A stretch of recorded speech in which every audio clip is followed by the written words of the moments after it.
Ladies and gentlemen, welcome to this week's edition of the Let's Talk Thursdays podcast. My name is BrendenPlayz. This is your post-Royal Rumble edition of the show, and we will be discussing everything that happened at the Royal Rumble, including all the controversy that took place. But I'll give my full rundown of every match that I watched. I didn't watch the pre-show, but I will give my rundown of all the other matches on the main show for you guys.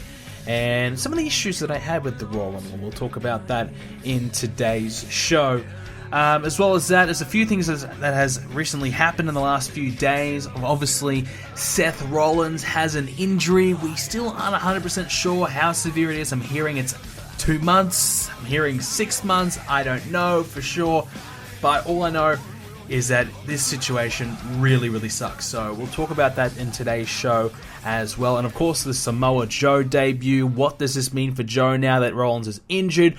Some possible storylines that we can come up with for Samoa Joe to try and use him for Wrestlemania somehow. So we'll talk about that. And a few things that's been happening on SmackDown as well. Obviously, the Elimination Chamber coming up. So we'll talk about a few things to do with this month's Elimination Chamber. It's only a couple weeks away, so it nearly is this week. It's, I think, maybe next week or something like that. It's coming very, very soon, so I think that'll be fun. The Elimination Chamber is always good, and to be fair to SmackDown, they've been building around this in terms of a number of different storylines heading into the Chamber. They've been building that up for the last couple of months, so yes, it's only a 2 week or so turnaround, but they have been building towards this. But anyways, we'll talk more about that later on. Before we get into the Rumble, just a little bit of a quick update on a few things that's going on with myself and the channel. This Sunday will be Payback for Universe Mode. It'll be taking place at 2 p.m. Eastern Standard Time, 7 p.m. UK time. It'll feature the big matches of Brock Lesnar versus Finn Balor for the WWE Championship. The Universal Championship will be defended in a Fatal 4-Way match. Owens versus Rollins versus Ziggler versus Styles. And of course, Goldberg versus Cena, and Sami Zayn versus Roman Reigns. Those are some of the big matches on that show. So that'll be taking place this weekend. I haven't actually got it done yet. That looks to be tomorrow's job to get the whole Payback pay-per-view edited and sorted. I've been working on the promo. Yeah, I gotta say, I've been slowly doing it. I haven't really had a lot of motivation to do it today. I've just kind of wanted to do a few other things, but I have managed to get the other episodes of Universe Mode up on the channel, so if you haven't seen that, make sure you do check that out, and that will be available on the channel right now. So there's NXT and SmackDown I uploaded in the last couple of days. Also on the website, I updated the entire rosters, except for NXT. I haven't done that yet because I'm still finalizing a few things with NXT in terms of the overall roster and getting some of the graphics sorted for that. So NXT will probably be coming soon, and plus, you know, some guys that are going to be on that roster page haven't debuted yet, and I kind of want to keep a few surprises, so we'll introduce a few more guys, then we'll update the roster, I think. But Raw and SmackDown is all done, and you can check that out right now on the website by going over the roster page and clicking on Raw or SmackDown, depending on what you want to see. And you can just have a look at everyone that's on the rosters, their upgraded graphics and things like that. I actually really like how I've done that layout. I think it actually looks quite nice, that roster page. For my own very, very basic, literally no experience creating a website, I'm pretty happy with what I've been able to do. People don't really probably know that. A lot of people kind of, expect me to get everything updated all the time, but, I'm a one-man team. My whole website I made by myself, the whole forums I made by myself. Everything I do on my YouTube channel is all me, except for a couple of graphics that I don't do because I don't have the expertise in that area, but for the most part, I do everything. 99% of everything comes from me, so spreading my time pretty thin on a lot of different projects, so sometimes it can take a long time for me to get around to doing something, and that's been the case with this graphics on the website and the updated roster page. I've just kind of a little bit lazy. I knew about it, but I've kind of focused on a few other things, but I've got around to doing it.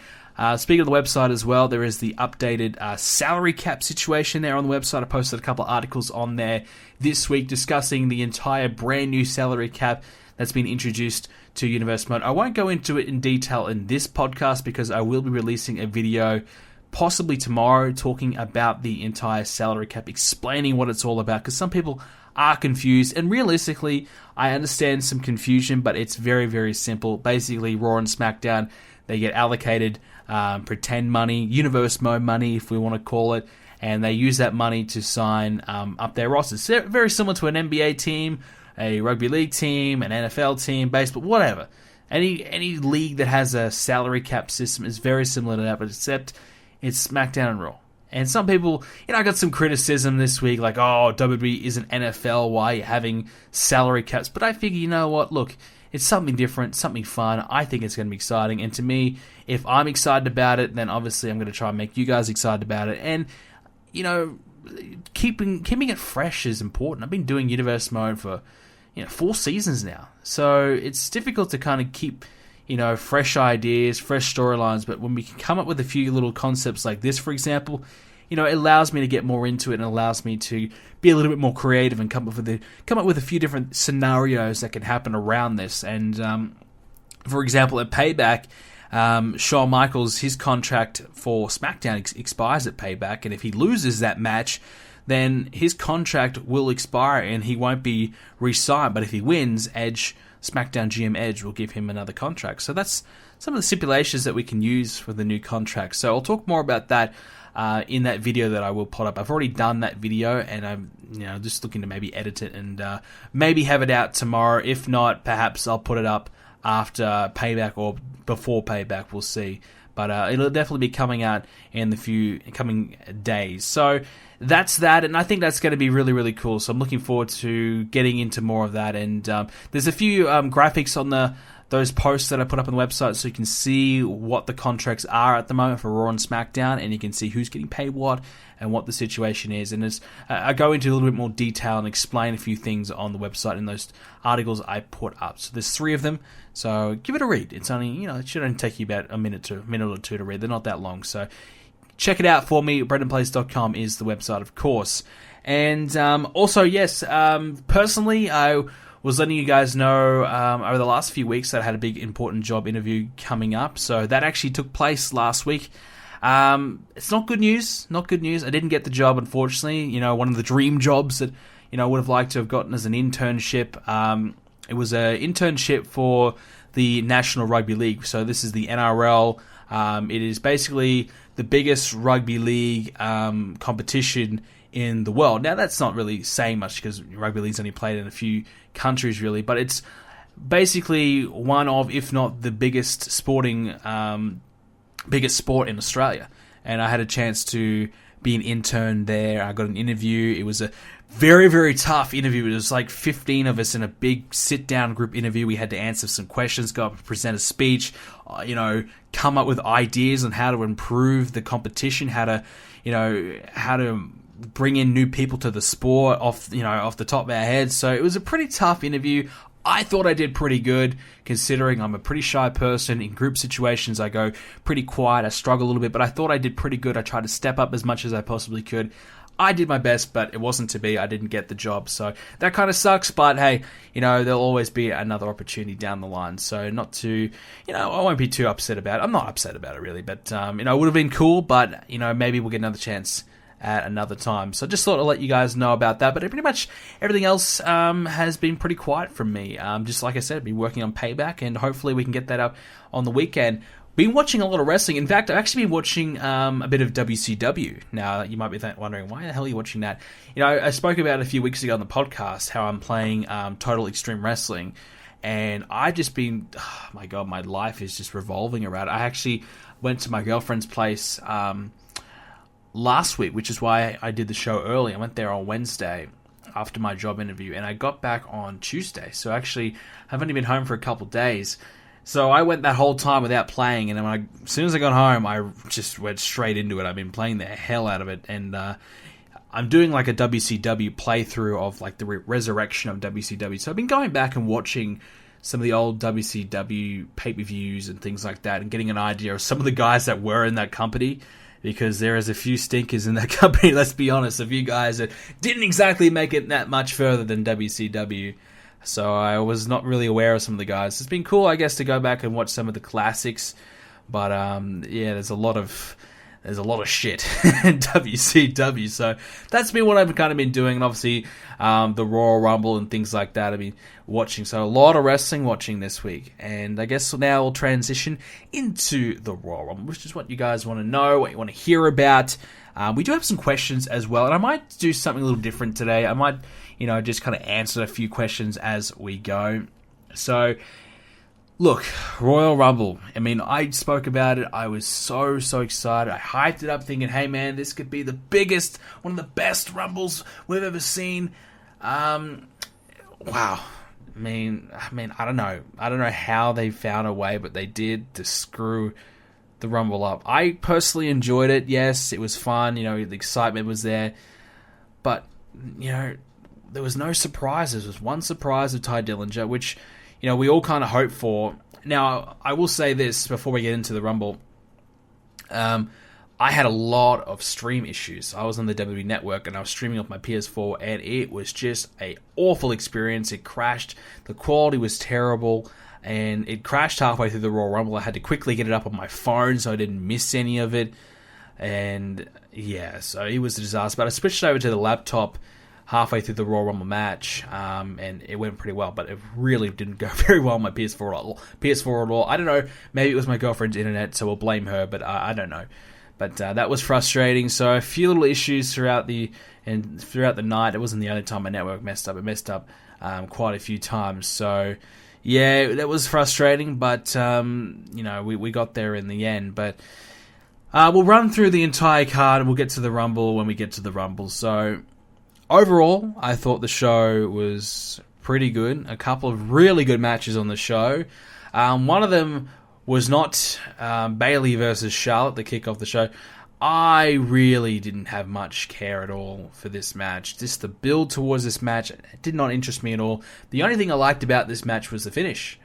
Charlotte, boom, hitting the natural selection on the apron to the outside, the hardest part of the ring, and putting away that in that fashion. So, for the pre-show, I missed the women's tag match. I missed the Raw tag team match because I did not think for a second that Anderson and Gallows were going to win those titles. I thought for sure Cesaro and Sheamus were going to hang on, so I didn't bother to watch it. If I had known that they were going to lose the championships, I might have actually, got up, 15 minutes earlier or whatever it could have been, half an hour earlier and watched the match. But I didn't think for a second that they were going to win because, why would I?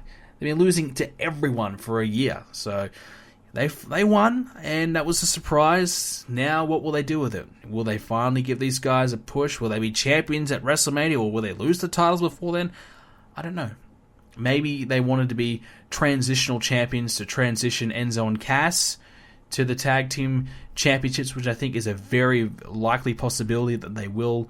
Now it looks so Enzo and Cass might be done with Rusev and Jinder, and they might transition Enzo and Cass to Anderson and Gallows and probably take the titles at WrestleMania because Cesaro and Sheamus pretty much a babyface tag team, so they needed to get them on a heel team, and I think that could work. I think that'll be okay. I saw Sasha get absolutely dominated by Nia Jax. Oh my god, that was rough, wasn't it? Really rough, really rough. But yeah, wow. That was a strange match. She lost in 5 minutes on the pre-show. It's not a good look for Sasha. I mean, that's one of the top women in the division you've been building up all year. To lose in 5 minutes, I get it's to Nia Jax, but still, wow, I mean, that was very odd. I'm surprised that Sasha went down that easy. And I personally, if I was booking, I would not have done that. I would have definitely have, a 10, 15-minute match. Because, again, you're on the pre-show. Like, the pre-show was 2 hours long. And I made the decision that I just didn't want to watch a 5-hour Royal Rumble pay-per-view. I'm happy to watch the main show, actually 6 hours, wouldn't it have been? I think the Royal Rumble went for 3.5 in the end, but I just didn't want to watch that long. I didn't want to be tired and sick of the show before I even get to the Royal Rumble match, and I wasn't, which was, thank God. But if I had to watch the pre-show, I may have been. So I made the decision, but the thing is, you have 3 matches in a pre-show, 2-hour pre-show. I don't know how long the other 2 matches went, but I'm saying, 10, 15 minutes. Surely they can get, a 20, 25-minute long match, a really long match, and let these, 2 women really go out and show what they can do, or anyone for that matter. So I just have a bit of an issue with how they use the pre-show in general, that they just aren't doing probably enough of giving them a chance to really showcase, because people who are at the gates early, they want a match to kind of, get them excited and get them amped up. And, it's also a chance for these guys to really kill it and prove themselves and say, hey, we deserve to be on the main show. But they just don't really give them that time, do they? But anyways, Sasha got destroyed. That was very, very weird. Moving on, Neville, the new Cruiserweight champion. No real surprise. I think we all kind of expected that. I'm hearing that Rich Swann has an injury. I'm not sure what's the deal there. But, look, Rich Swann, decent champion. Not a great reign, but, look, they really are hot potato in this championship right now. I mean, we knew this had to happen. We knew Neville needed the championship, but hopefully he's the one guy who hangs onto it for a while, because they've tried a number of guys, and it's just not working. Everyone they're trying is not working. Is this Cruiserweight division, will we have to see its demise? How long is it going to last? I don't know. I mean, I'm hearing possible rumors that they might scrap it from Raw and just have 205 Live as the place to be for Cruiserweights. That's nearly probably a good idea, which is a shame, because how many people are going to go out of their way to watch the Cruiserweights? A bunch of guys they don't care about, and the only way they're going to care about it is if they watch them and start to get invested. And the best way to get them invested is probably by using Raw, and if they're watching Raw, then they get that exposure. So yeah, I probably wouldn't drop them from Raw, but maybe it would definitely help Raw, because people will just fall asleep when the Cruiserweights are on, which is the complete opposite of what should be going on. I think maybe we look back at it and probably say, hey, the Cruiserweights should have been on SmackDown to begin with. Going on Raw was never a good idea to start off with, and perhaps that's true. And perhaps, bringing in 205 Live was a bad idea. I think so. Certainly, we spoke about it last week. The positioning and the timing of the show is definitely terrible. So, I wouldn't be surprised, if I want to make a bold prediction for this year, that the Cruiserweights are scrapped. Unless something dramatically changes, the Cruiserweights are probably scrapped this year, because it's been really, really poor, terrible. For my universe mind, I have Cruiserweights on NXT. And I think that's probably a better idea, and that would create a secondary title for NXT and give a lot more guys a chance to fight over something a little bit more meaningful. And, once they've kind of done everything they can in that Cruiserweight division, they get, brought up to the main roster, and they can be treated as a regular guy, not just a Cruiserweight that's stuck in that division. I think it kind of would work a little differently in NXT, but, NXT, they're happy with the way it is. They don't want to change that format. I get that. But, it was a possible idea for down the line if they want to switch things up. Next up, Universal Championship, Reigns versus Owens. I was wondering how the hell these guys are going to put on a good match, considering we've seen Reigns and Rollins about 18 times on Raw in the last couple months. But a gimmicky match, using tables, using chairs. Some really cool spots they did, especially with that big stack of chairs Owens going through. That was cool. They really put on a good match. Reigns was good. Owens was good. I thought Jericho would get himself involved a little bit more. He didn't. Braun Strowman interfering was interesting, and a bit of storyline continuity there. So I'm okay with that. So I've got no complaints. I think it was a really good, really fun match. Really enjoyed it. Surprised that it was that good? Yes, I am. And I think Roman Reigns certainly, worked his ass off to put on a good performance there, and so did Kevin Owens. So very, very good match. Only to be upstaged by, I thought, could be one of the best matches of the year. Certainly easily best match of the night, and that is John Cena and AJ Styles. That's just another classic, really.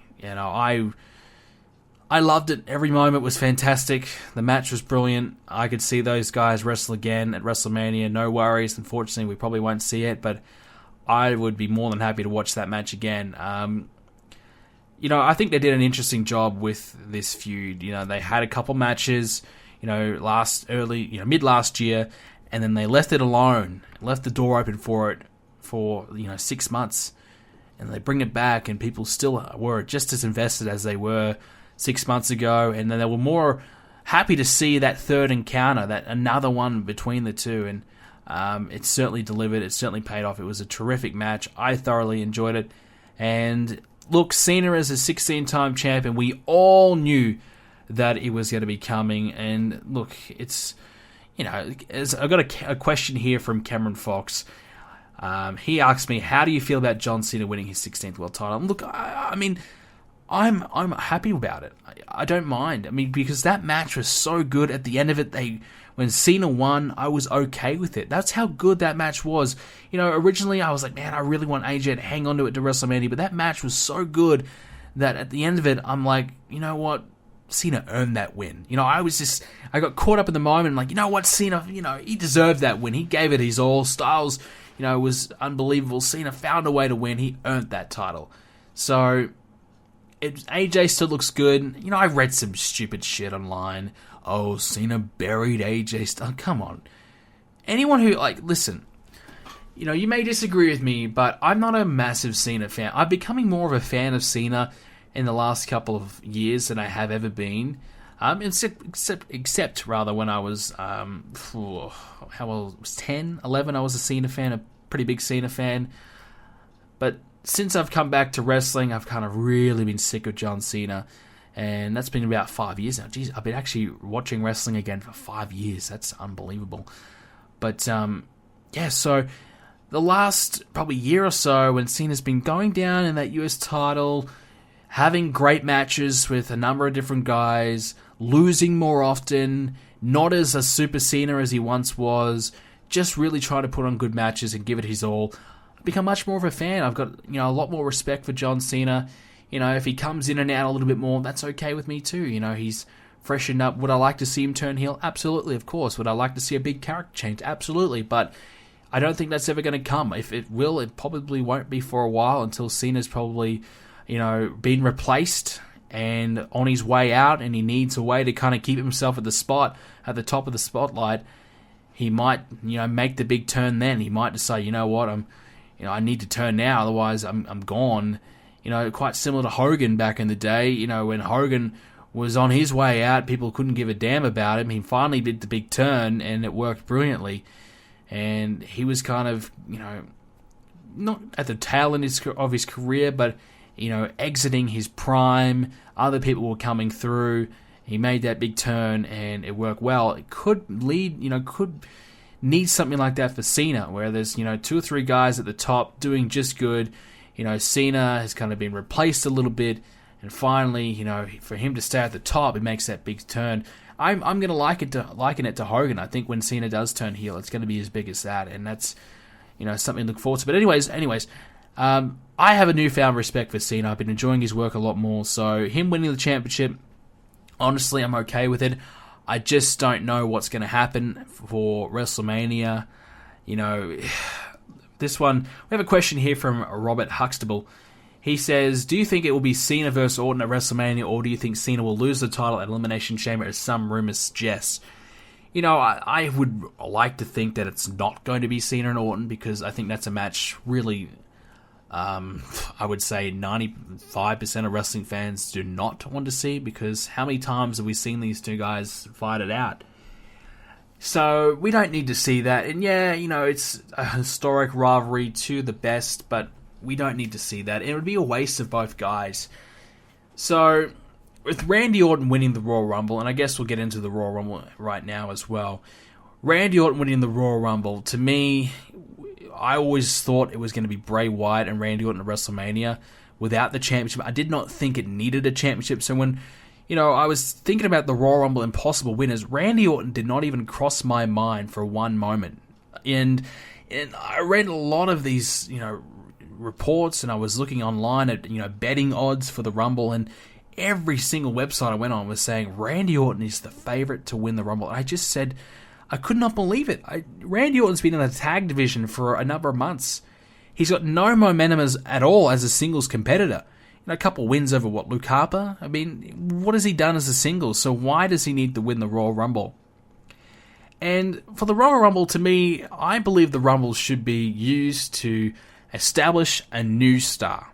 And, let's take a look back at the last, 10 years of the Royal Rumble. And that was, 2007. And to be fair, if we go back 3 more years, '06 Rey Mysterio, '05 Batista, '04 Benoit. You could say that all of those Rumbles established a brand new star and, created a new champion at the end of it.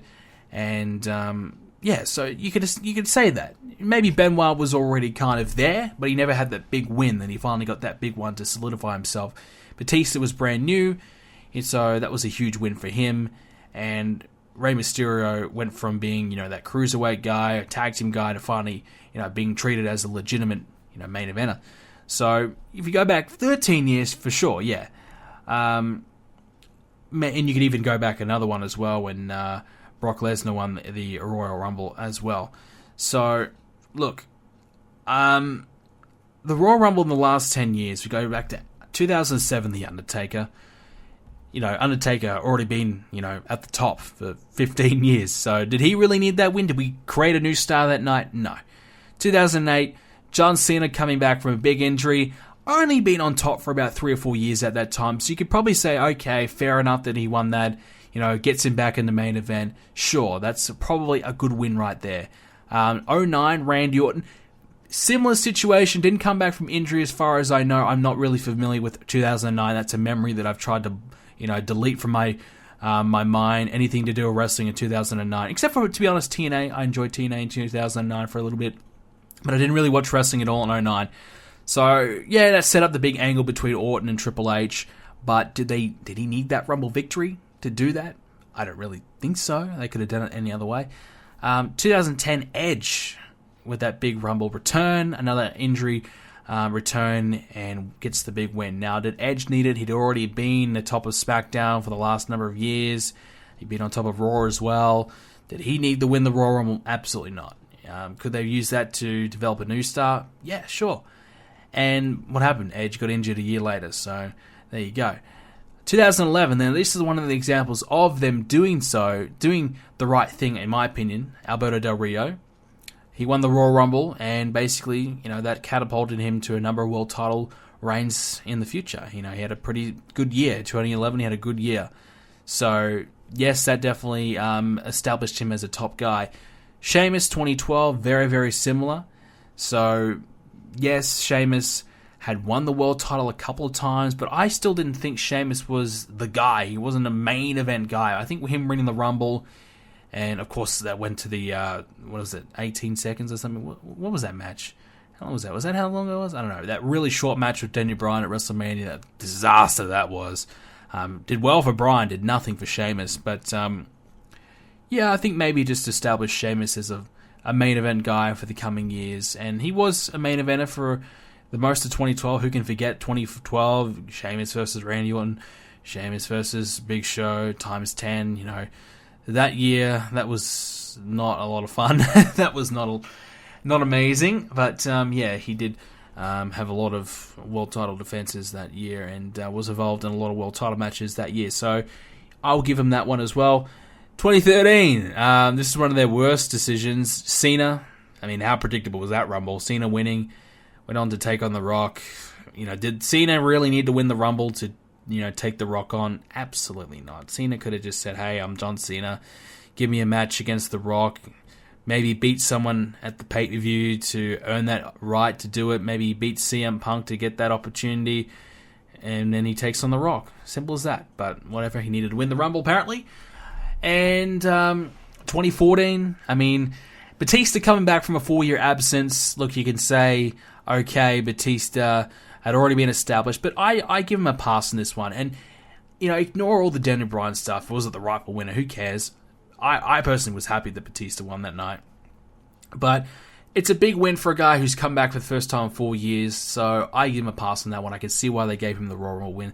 But obviously, should he come back as a babyface? Probably not. Should he turn heel when he came back? Absolutely. So they kind of messed up there. But anyways, 2015, Roman Reigns with the big win. So yes, definitely that established Roman Reigns as a main event guy. Went on to, like him or hate him, he's gone on to WrestleMania, main evented again, and he had a couple title reigns in between. So he's done plenty. Done a lot there. So absolutely done plenty. And last year, 2016 Triple H, well, look, the championship was on the line. I could see why they did it, but realistically, that did nothing for Triple H, and went on to have an absolute Well, I like Triple H a lot, and, to a lesser extent I like Reigns, but that was a terrible WrestleMania match. And now 2017, Randy Orton again. So what has that done? Has that established a new guy at a time where they probably could give someone that big win? No, it hasn't. So what can we say the last 10 years? Maybe 3 new guys, 3 big wins, So 3 or 4 out of the last 10. Go back a little further. The last 13, there's a few more. So it seems like, they've got a bit of a 50-50 track record, I suppose. But certainly it's happening less and less. And you look at the history of actual Royal Rumble winners, and, take out the first few winners where the Rumble wasn't as important. But certainly look at the last probably 15, 20 years of the Rumble, and except for maybe Sheamus and Del Rio, I think everyone who's won the Rumble is probably like a Hall of Famer. They've got a lot of credibility to the Royal Rumble. So many stars, great champions, great superstars have won the Royal Rumble. So there's definitely a lot of credibility there. And maybe they're hesitant to give someone that big win. Maybe they're hesitant, because of that, credibility the Royal Rumble has. Maybe they just want to go back to their, those regular stars and give them the win. I mean, look, would it be, to be honest though, who would I give that win to? Braun Strowman? Braun Strowman probably not ready for that big match yet. Maybe next year will be Strowman's chance, but he's not quite there yet. So I couldn't really tell you who to give it to. So maybe this is one of those years they do give it to a veteran like Randy Orton. But I just thought I would share that. That was off the top of my head. So if I make any mistakes and, got any of that mixed up, I apologize. That was off the top of my head. But, yeah, so just thought I would share that, my thoughts of the Rumble and how they kind of used the Royal Rumble. So I think this more so will be used to help Bray Wyatt if they are going to do the Elimination Chamber match and have Bray Wyatt beat Cena and then Randy versus Bray at WrestleMania. I think that's a little backwards. Maybe they didn't want to have Randy Orton get another championship reign to his name for just a month. Maybe they didn't want to do that. But I probably would have had Bray Wyatt win the Royal Rumble, wouldn't you? Bray Wyatt gets that big win, goes to WrestleMania, he's going to verse the champ. Maybe Randy gets the big win of the Chamber, and then you have Bray versus Randy into WrestleMania. And Bray gets the big WrestleMania win and finally wins a championship at WrestleMania. I think they've got it backwards. But maybe they didn't want Orton to... How many times has he won the title? 13 now? Maybe they didn't want him to become a 14 time just for 1 month. So, I don't know. But Bray Wyatt winning at the Elimination Chamber with really seems as though there's really no build-up to him winning the world title. A little bit happened on this week's SmackDown, but yeah, that would be strange. So I'm expecting it to happen. I'm hoping it happens because I'd like to see Orton and Bray, but I don't see Orton and Bray as a main event WrestleMania championship match. Do any of you guys? I mean, I see it as a WrestleMania match. Orton and Bray Wyatt, definitely. I think that's a great matchup, but as a WrestleMania main event, I don't know. Maybe that's a sure sign that Goldberg and Lesnar are going to main event WrestleMania. But, yeah. Or maybe the Universal title. Who knows? But, yeah, it's a little odd what they've kind of done there. And I guess I'll let it play out, see what happens. But so far, I'm not that thrilled. The Royal Rumble match itself, it started off pretty good. We had a few of the lower guys coming out. Jericho was in there early. He seems though he's always in there early lately, hasn't he? So he was a 61-minute man. He had to sleep for half an hour in between that 61 minutes. So if he's the 61-minute man, well, he let the other person do the rest of the work for at least half an hour of it, if you know what I mean. So, yeah, I mean, that was cool. Braun Strowman coming in and clearing house was great. I enjoyed that. Dillinger at 10 was good. But I agree with a lot of people when they say the Royal Rumble kind of lost its momentum when Braun Strowman was eliminated. Some people were so pissed off that Baron Corbin eliminated Strowman. I get why they wanted to do that. They see Corbin and Strowman as their two next big guys, the next big guys in terms of size and the two future main event guys. So I get why they did that confrontation, and Corbin gets the one up on Strowman. But to be honest, Baron Corbin does not compare at all to Strowman. Braun Strowman is better in every single way. I personally see Baron Corbin as a mid-card guy. I don't see him as a world champion. Things can change, but he just doesn't seem intimidating. His promo skills are not good. The Miz was just ripping into him on SmackDown this week. Miz was fantastic on commentary, brilliant. When Miz retires, he's got to be a commentator or a manager. He's got to do something with, he has the gift of gab. He's fantastic. Anyways, but you compare Strowman to Corbin, it's just a joke. Braun Strowman is so much better. I've been saying it for a while now, ever since Strowman went as a singles. I wasn't sure about it when when they first split up. The Wyatt family there with Strowman gone. I wasn't sure about it. I didn't think it was a good call. But geez, they found something great in someone, and they made a great decision. Braun Strowman, I think, has been the high point of Raw since the brand split, in terms of building a brand new star. I mean, Jericho's been great, don't get me wrong, but in terms of establishing a new name and a legitimate guy to that main event scene, a guy who I believe can be a world champion at some point, they've done so well in doing that. Braun Strowman is fantastic. Is he still a little bit green? Yeah, he is. So that's why I wouldn't give him that world title run just yet. But there's no reason why we couldn't see Strowman as a world champion later on this year. Or maybe next year, get, like I said, with that big Royal Rumble win. I look at Strowman, I think of, Strowman as a Kane. The replacement for Kane. That massive dude, intimidating, just clears house, kicks ass. Doesn't say a hell of a lot, just beats the shit out of anyone who gets in his way. And that's the character that we need. And Kane was fantastic. Obviously, he's a lot older now. He's 1 foot out the door. So Strowman can be anything like Kane. That's a really positive sign. And I think Strowman could definitely, do that role. In my opinion, he's fantastic. And he's one of the guys that I look forward to watching on Raw all the time. And I'm really happy that he's getting more spotlight, especially against the likes of Rollins and Reigns and now Owens as well. So I think it's very, very positive for him that he's working with those guys, getting that experience, getting better, and hopefully, eventually we see Strowman with that world title around his waist one day. And I think it could be this year. I think Strowman could be a chance this year. We'll see, but he is really, really impressing me. So I really enjoyed him in the Rumble. The big problem to me about the Rumble, I know we haven't got through a lot of topics so far, but we'll spend most of the time on the Rumble today. The big problem for me. And by the way, I know, I was thinking about it earlier today. The Royal Rumble seems like a month ago. Wrestling just flies. Time flies. And, it was only, 4 or 5 days ago. It seems like it was forever ago. But it really hasn't been that long. But it just feels like, now that we've watched, 2 more episodes of WWE, it feels like, it was, weeks ago. But anyways, the biggest problem for me with the Royal Rumble was the positioning of their main event, star attractions. Goldberg, Lesnar, and Taker all came out in one bunch at the end, and we didn't see all 3 of them together, which I think was a mistake. If they're going to bunch them together, put all 3 against each other and let them go at it. I would have had Brock Lesnar come in at maybe 15 and clear house, and then he's dominating everyone. Maybe the whole Rumble gangs up on him and takes him out, and he takes a 5-minute breather. And they have Goldberg come in, at 22 or something like that, and they have that big showdown, and maybe Taker comes in towards the end. Space them out. Don't put them all in one spot, because, we're expecting that final 10, to be huge, and it was, but how long did it last? Goldberg was in the Rumble for, 2-3 minutes? Lesnar, 2-3 minutes? Undertaker, 2-3 minutes? So, whilst we got that, it wasn't for long. They built up Lesnar and Goldberg, and that confrontation lasted 15 seconds.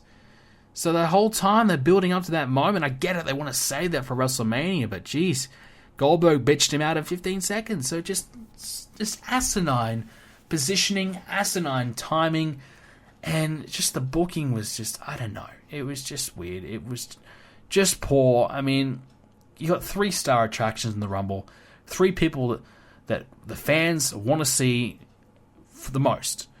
And you put them all in one spot, and they last a total of not even 10 minutes combined.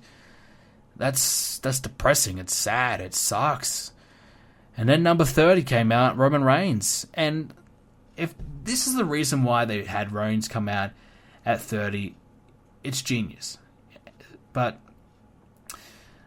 Roman Reigns coming out at 30, if they had him come out because they felt as though the fans may be upset that Randy Orton won, and they wanted to have that situation where, I'd rather it be Randy Orton than Roman Reigns type of deal. Brilliant. It worked. Roman Reigns took all the heat for him coming out of 30 and not giving Samoa Joe or Finn Balor or Kurt Angle, those guys that people wanted to see, and I wanted to see so badly. I was on the edge of my seat praying, hoping to God someone big comes out at the end. Didn't happen. When Roman Reigns' music hit, you guys have seen the videos, people at the bars in an uproar, screaming and, pissed off. I was one of them. I think I yelled out, "Oh my God, for fuck's sake." When Reigns came out, I was not happy. But I was kind of hoping, oh my God, I hope it's not Reigns. And then I saw Randy Orton there, and I'm like, oh, it's probably going to be Randy, isn't it? So either way, I wasn't really happy, but I guess Randy's a better choice? I don't know. I mean, that's the thing. Like, I guess I'm happy Reigns is now not a 2-time Rumble winner already. He's already got the Rumble record, but yeah, I mean, I'm kind of happy that, we won't see that. And I think Reigns, it looks as though he's going to take on The Undertaker at WrestleMania, and I don't think that's a match I want to see if both guys are babyface. If Reigns does the heel turn, I know we talk about it all the time, but if Reigns does the heel turn, beats The Undertaker at WrestleMania, and retires The Undertaker, well, geez, what heel heat is he going to have? People already hate the guy enough, and he does that, wow, there you go. There you go. And it's the makings of a, huge heel for the company. Now, will they pull that trigger? Absolutely not. Reigns will be... If they can have that match, Reigns will be babyface. And it'll just be, oh, Reigns is polarizing. Some people like him, some people don't. Meanwhile, the entire arena is booing him. Which, by the way, Undertaker, he did not look good in that Rumble. Facially, he looked okay. I thought, the hair and the beard, and I think he probably had some, face makeup on a little bit. He just kind of covering up some of those wrinkles. He looked pretty good. But he's got a gut now. He's just looking a little flabby. Yeah, I get it. He's recently had surgery, so he probably can't work out as hard as he would have liked. But it might be a bit of a race against the clock for Taker to be fit and healthy for Mania. Maybe he misses Mania this year. Who knows? So maybe that match is not a lock-in yet. But, yeah, a little concerning.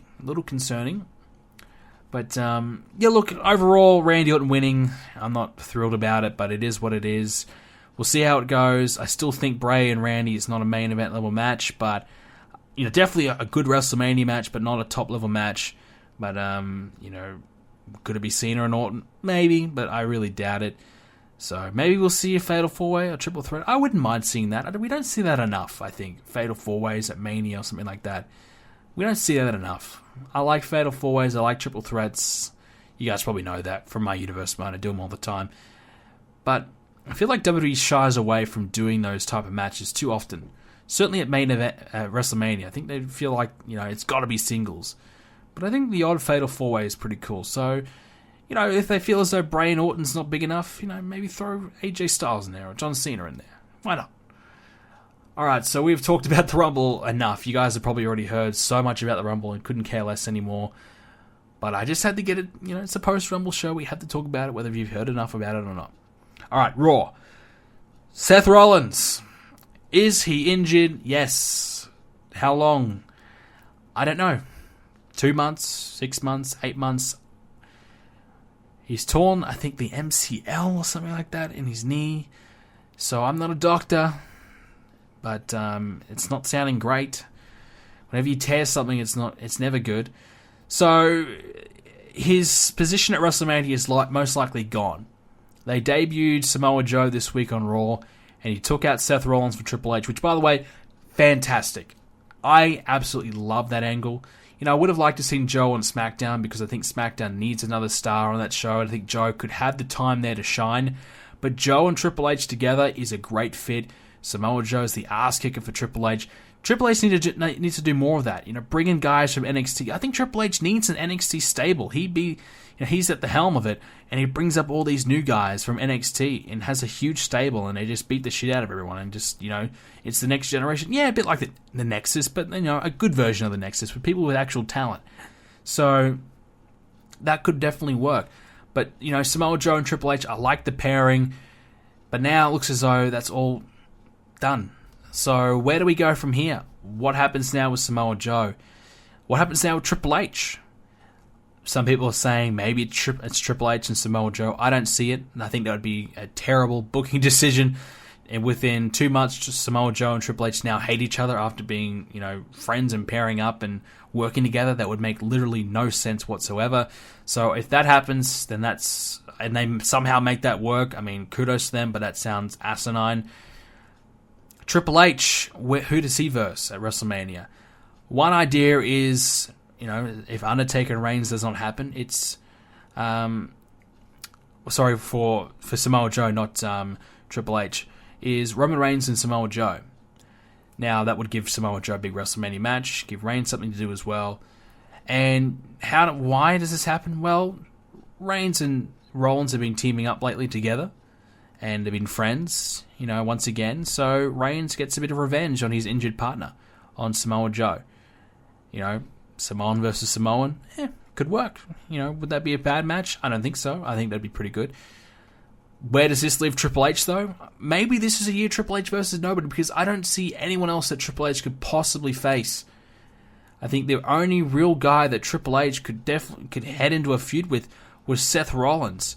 Now I have no idea what Triple H can do at WrestleMania. I mean, sure, they can dig up something and just throw something out there. I mean, the only real option would have been Triple H and Reigns, but we've seen that, and we don't want to see that again. So, I don't know. Does Dean Ambrose come over and, help, get revenge for Rollins? I don't think so. The Ambrose and Rollins are not exactly, in kayfabe terms, friends anymore. So why would that happen? So I'm trying to think. I'm clutching at straws, but I just don't see anything for Triple H. So it could be one of those years he has the WrestleMania off, and maybe he has a match at SummerSlam instead with Seth Rollins. Which some people might be thinking, well, geez, they dragged this out for a whole year. Finally, we get to see it. But, if anything, it probably helps the feud. Rollins is injured by Samoa Joe, and, if Rollins can come back, he gets through Samoa Joe to get through Triple H. That's what I'm assuming would have been the storyline. Fastlane, Rollins versus Joe one-on-one. Rollins beats Joe and then goes on to WrestleMania to take on Triple H and beats Triple H and gets his ultimate revenge. I'm sure that was probably the storyline. But now, maybe they just do that same storyline, but have it for SummerSlam instead. So it all is not lost if Rollins is only out for a couple of months and has to miss WrestleMania. Look, you miss WrestleMania, okay. But now, instead, you give SummerSlam a huge match at a time where probably SummerSlam maybe doesn't have a big match like that lined up. So, WrestleMania sells itself. SummerSlam, not so much. So, is delaying that match such a bad thing for WWE in general? I don't really think so. Would have been a great match for Mania? Yes, but could have been lost in the shuffle? Possibly. With the other potential matches on the card, could it have been, taking a bit of a step back? Now, instead, could it be the main event of SummerSlam? Absolutely. Absolutely. So, you think about it, right now it sucks, but down the line, if we do see the match, it might just be that little bit better, a little bit more special. So, think positive. We'll think positive. But it is really crappy that Rollins is injured.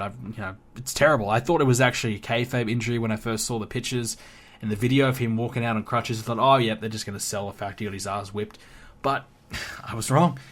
I didn't take any notice of it, and then I was hearing, reading more and more about it, and the fact that it was going to be real. I woke up and I went, oh my God, no. That was my reaction. And it sucked, man. It really sucks. Goldberg and Brock Lesnar official for Mania. No surprise there, but very happy that it's going to be happening finally. So that's good. And Brock Lesnar's going to be on Raw quite a lot between now and WrestleMania. So that's good if he does something.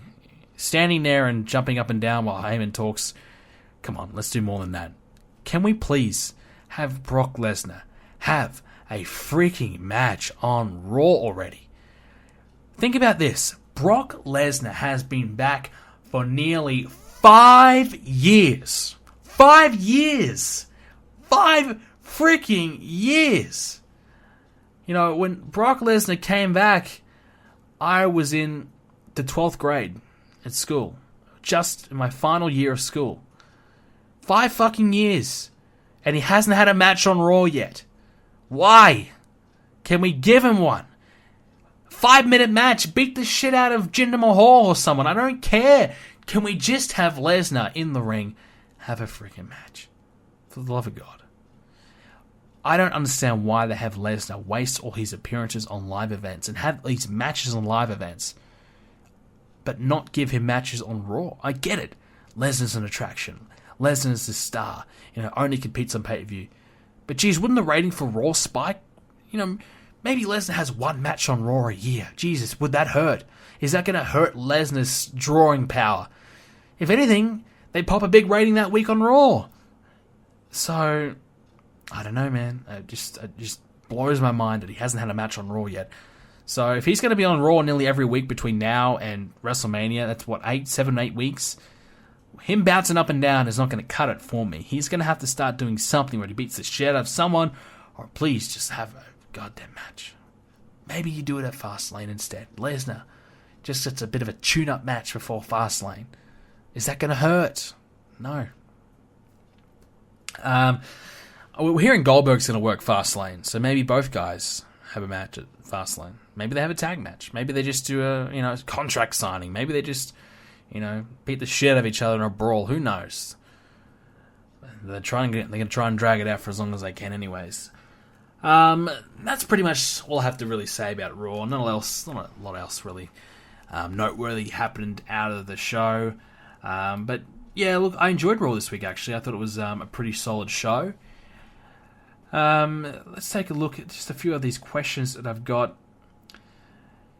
That we have. This one's from Alfonso Romero. Do you see Samoa Joe winning the Universal Championship anytime this year? Well, it's possible.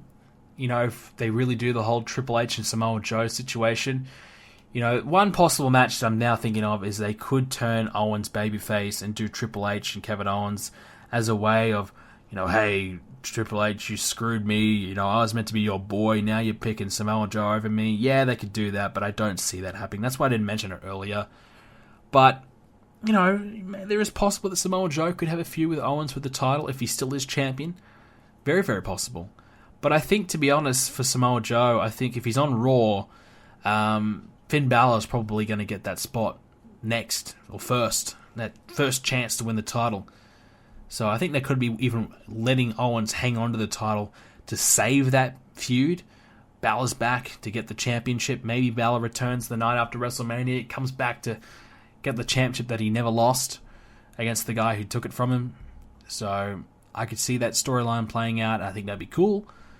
Maybe Samoa Joe, towards the end of the year, may have his chance to take it from Finn Balor and kind of renew that rivalry. Or maybe Samoa Joe is only on Raw for a short term and then gets drafted over to SmackDown. And I don't know who will be champion. Will it be Randy Orton? Will it be Bray Wyatt? Will it be John Cena? We don't know. But all those matchups could be good. So we'll see.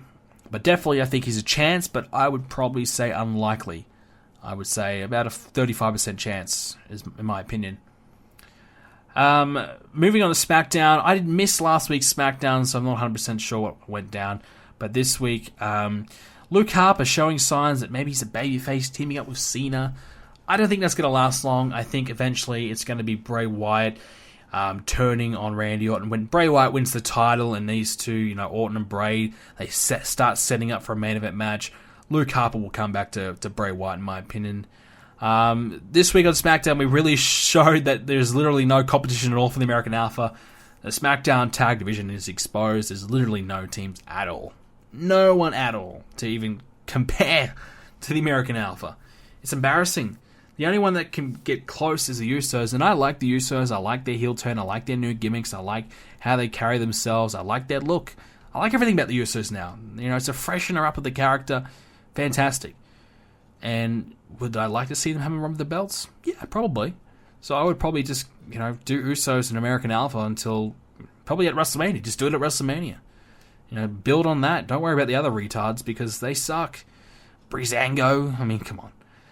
Ascension, Slater and Rhino, that's still... I can't believe that's still a team. Surely you split that up and let Rhino get in that mid-card and feud with the Miz or feud with, even Mojo Rawley or, Dolph Ziggler right now.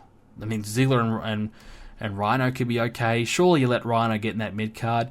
But instead he's stuck with Slater. So there's not a lot going on there at all.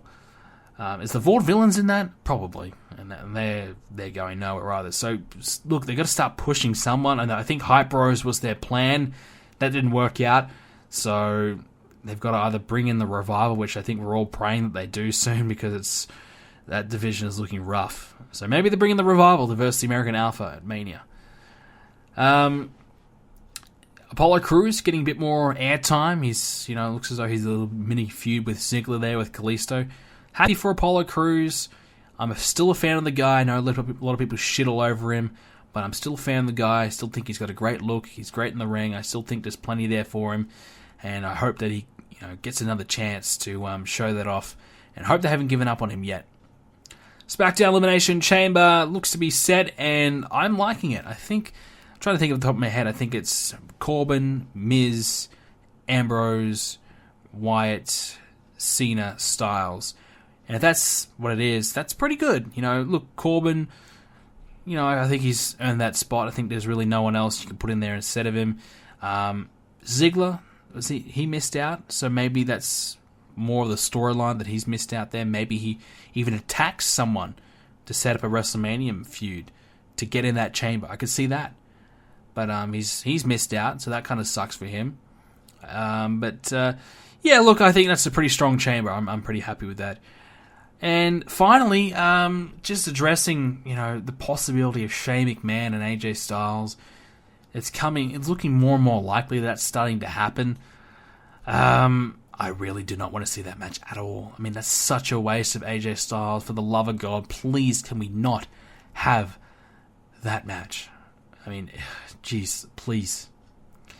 But that's pretty much all I have to say about SmackDown. We have a couple more questions before we get out of here. Alfonso Romero, he asks me, if Shinsuke Nakamura is brought up before WrestleMania and has a match at the pay-per-view, who do you see him facing? I don't think he's going to be brought up. I think they're going to save that until after WrestleMania. He's one of those guys, when he debuts, it's going to be absolutely massive. He could be one of those guys that could be hot-shotted into the main event straight away and even be a champion very, very quickly. Triple H loves him. He's massively over in NXT now. I know that means he's not over in the main roster, but he could come up to the main roster and be a massive deal straight away. They're not going to waste that just on bringing him up now and then, not doing much with him. I think they're going to have a plan for when he comes in. So he might have a couple more NXT matches before he goes. Maybe a rematch of Rude at the TakeOver at WrestleMania. I'm not sure what that is. Where is it WrestleMania again? Is it Orlando? Whatever, where it is, they might have the TakeOver match there. And then after that, he might head up. So, and I know I'm kind of contradicting myself. Look, Samoa Joe just got brought up. Is that a bad call? No, I don't think so, because they've got obviously plans for Joe, but what is there really for Nakamura to do? I mean, Samoa Joe is going to work with Rollins and Triple H. That's huge. What does Nakamura do? Who does he get? Is he just stuck in a IC title ladder match or something like that? We want more out of that for Nakamura. So I think wait until WrestleMania to have some big plans for the guy, because he deserves those big plans. He's a big deal. Other than that, what other questions have we got? Another one from Alfonso. He wants to know, what is my favorite type of music? I like metal, heavy metal. I like, rock. Little bit of rap, mainly older rap, like from the 90s or late 80s. I don't really like any of the new pop music or rap music these days. So, yeah, metal's mainly my music, or rock. That's what I'm kind of doing. I'm trying to get into a few of some older bands. I'm trying to try them out. And, I was listening to Alice in Chains the other day. Sorry, I was actually Alice Cooper. My apologies. Alice Cooper the other day. I'm kind of liking some of his stuff, I like Rob Zombie and things like that. So some of the older bands, I'm trying to get into a few more. So if you've got any recommendations, let me know. But I'm just trying to broaden my horizon a little bit. And so I like metal, I like rock and things like that. But other than that, that is pretty much it. If you want to leave a question for next week's episode, I apologize. The last probably month or so of the podcast, we haven't really been doing questions. But I will try and get on top of it and start doing more questions. So please do send in your questions on the YouTube comment section or on the Facebook page when we do the posts. I need to do that a little bit more frequently, a little bit earlier this week as well. So I'll try and remember to do that again. I need to probably write it on my wall or something, put a sticky note on my wall or something, and just say, during the questions, post it on Facebook. So that's a personal reminder I need. But other than that, Payback is this weekend. Do not miss it. And hope you guys do have yourselves a great week. And I will see you all next Thursday for another edition of the Let's Talk Thursdays podcast.